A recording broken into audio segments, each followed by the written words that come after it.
On September 7, 2025, the world was jolted by a stunning accusation from Tehran.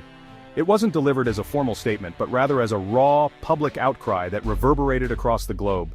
The streets of Tehran were filled with anger and disbelief as citizens grappled with the shocking news. A top advisor to Iran's supreme leader took to the podium, his voice filled with a mix of rage and betrayal. He accused Russia, Iran's closest ally, of a grave betrayal, secretly handing Israel the means to dismantle Iran's defenses. The claim was explosive. Russia, long seen as a protective shield against Western aggression, was now accused of enabling Iran's humiliation on the world stage. The advisor's words, broadcast with icy fury, painted a picture of conspiracy. He described Russian-made air defenses that mysteriously failed at a critical moment, suggesting they were disabled from within. This, he insisted, could only have happened with Russian complicity, a betrayal that cut deep into the heart of the alliance. The world was stunned. The Iran-Russia alliance, long seen as a bulwark against the West, was suddenly fractured, leaving global leaders scrambling to understand the implications. The timing of the accusation was crucial. It came just days after Operation Rising Lion, a devastating military strike that left Iran reeling and searching for answers. Tehran's leadership, desperate to explain the catastrophe, pointed the finger squarely at Moscow, igniting a diplomatic firestorm. Was this a desperate attempt to save face in the wake of military failure, or a glimpse into a deeper, more sinister betrayal? The public denouncement marked a point of no return, shattering 2 decades of strategic partnership in an instant, leaving both nations to reassess their positions. Diplomats around the world scrambled to assess the fallout as the shockwaves of the accusation rippled through international corridors of power. Was this merely rhetoric, or did it signal a seismic shift in global alliances that could alter the balance of power? Tehran's accusation was more than just an attempt to assign blame, it was an admission of vulnerability, a stark revelation of Iran's precarious position. Iran, once confident in its alliances and regional power, now stood exposed and alone, facing an uncertain future in a rapidly changing world.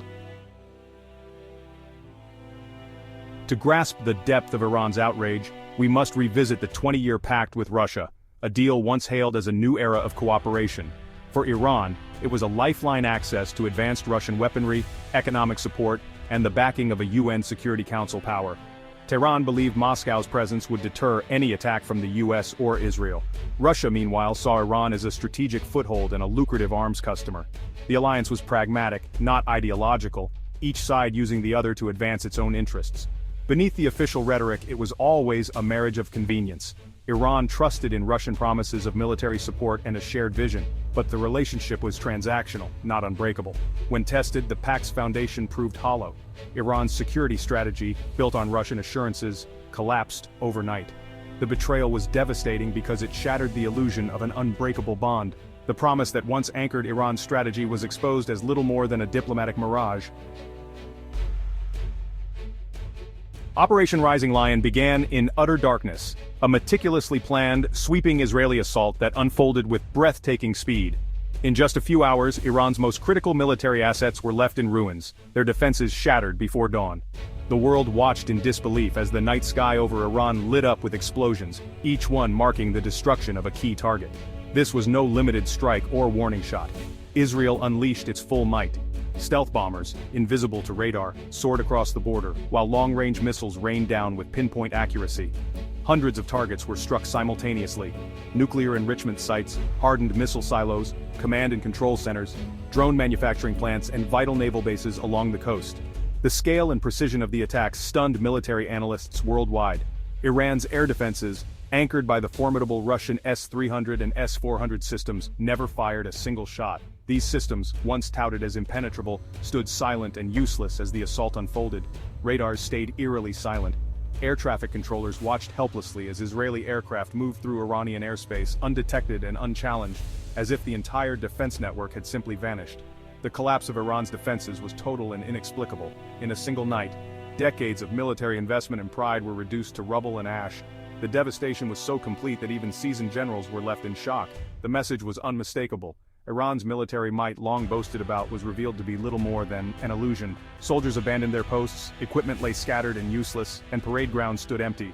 The government, once boastful and defiant, was left speechless. Officials who had once promised victory now stood in stunned silence, unable to explain the catastrophe. State media, usually quick to spin events, fell silent. The scale of destruction was simply impossible to hide or downplay. Even the tools of propaganda had been destroyed. Operation Rising Lion didn't just destroy hardware, it shattered Iran's image as a regional power. The myth of invincibility was gone, replaced by scenes of chaos and defeat. The world was left asking, how did Israel achieve such a flawless, overwhelming victory? What secret allowed them to bypass Iran's most advanced defenses? Who had helped them breach Iran's supposedly impenetrable shield? Was there a hidden hand guiding the operation from the shadows? The answer, Tehran suggested, lay not in Israeli ingenuity alone, but in betrayal from within its own alliance. Whispers of treachery and double-dealing began to circulate. The myth of Iranian invincibility was gone.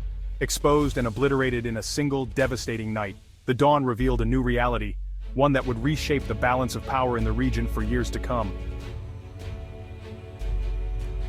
As the dust settled and the world watched in disbelief, all eyes turned to Moscow, waiting for Russia's response to the devastation suffered by its closest ally.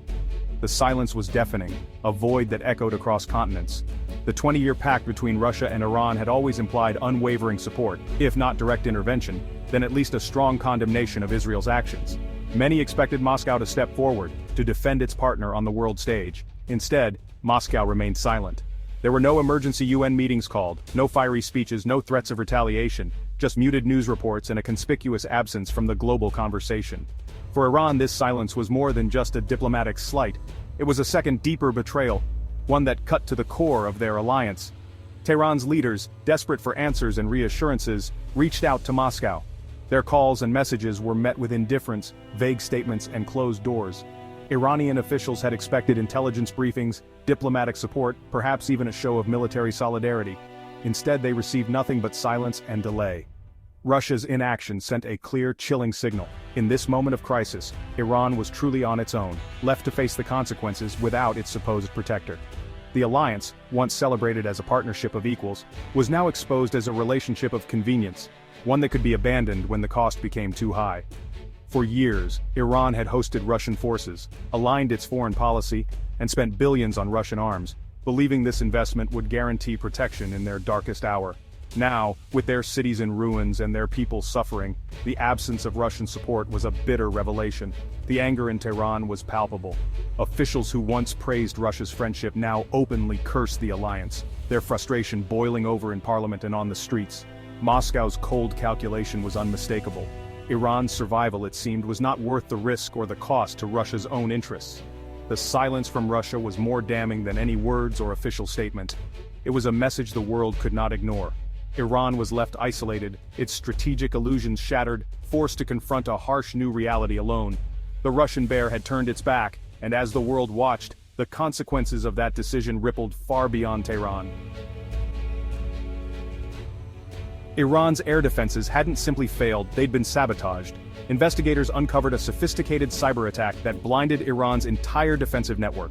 Malicious code fed false data to radar operators, masking the incoming assault. The malware exploited hidden vulnerabilities in Russian-made systems, backdoors only the original creators could know. Digital fingerprints pointed directly to Russian software architecture. The implication: Russia had given Israel the keys to Iran's defenses. The S-300 and S-400 systems, bought as an ultimate shield, came with a built-in kill switch.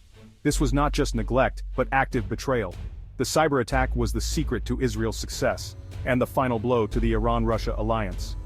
Iran's humiliation was complete. Its fortress had been breached by the very ally it trusted most. Why would Russia betray Iran? The answer: cold self-interest. Russia's ties with Israel have always been pragmatic, especially in Syria.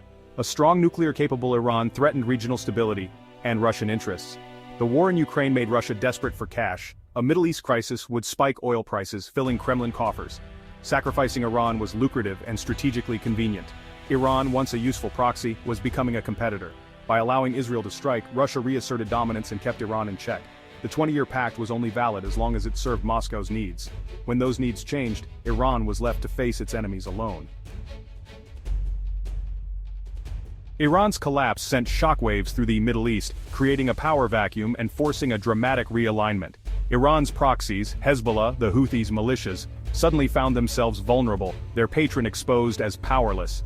Regional rivals like Saudi Arabia and the UAE saw opportunity, moving to fill the void and embolden anti-Iranian factions. Even neutral states like Qatar and Oman began to reconsider their alliances. The old balance of power was shattered, new rivalries and opportunities emerged. The weakening of Iran could de-escalate some conflicts, but also spark new struggles for dominance. The US and global powers now faced a transformed landscape, where old assumptions no longer applied. Iran was no longer the fearsome regional player it once was. The chessboard had been reset, and every nation was making its next move. The Middle East entered a period of uncertainty and unpredictability. The greatest damage to Iran was not physical but psychological. For decades, Iran's regime built its legitimacy on military might and resistance. Operation Rising Lion and Russia's betrayal shattered that myth. The population, already suffering, now saw their leaders' promises exposed as empty. The regime's crisis of legitimacy deepened, opposition was emboldened. Iran's proxies, once feared, were now vulnerable and diminished. Rebuilding military strength would take years, restoring lost credibility might be impossible. Iran had become a cautionary tale, a nation undone by misplaced trust and propaganda. Iran's downfall is a warning to any nation relying on Russia. Moscow's alliances are transactional, abandoned when no longer useful. The backdoors in Russian military hardware are a threat to every client state. Russia's short-term gains have come at the cost of its reputation. Future partners will be wary, demanding guarantees or turning elsewhere. In global politics, there are no permanent friends, only interests. Russia's betrayal of Iran is a textbook lesson in realpolitik. The world is left asking, if Russia can do this to Iran, who will be next?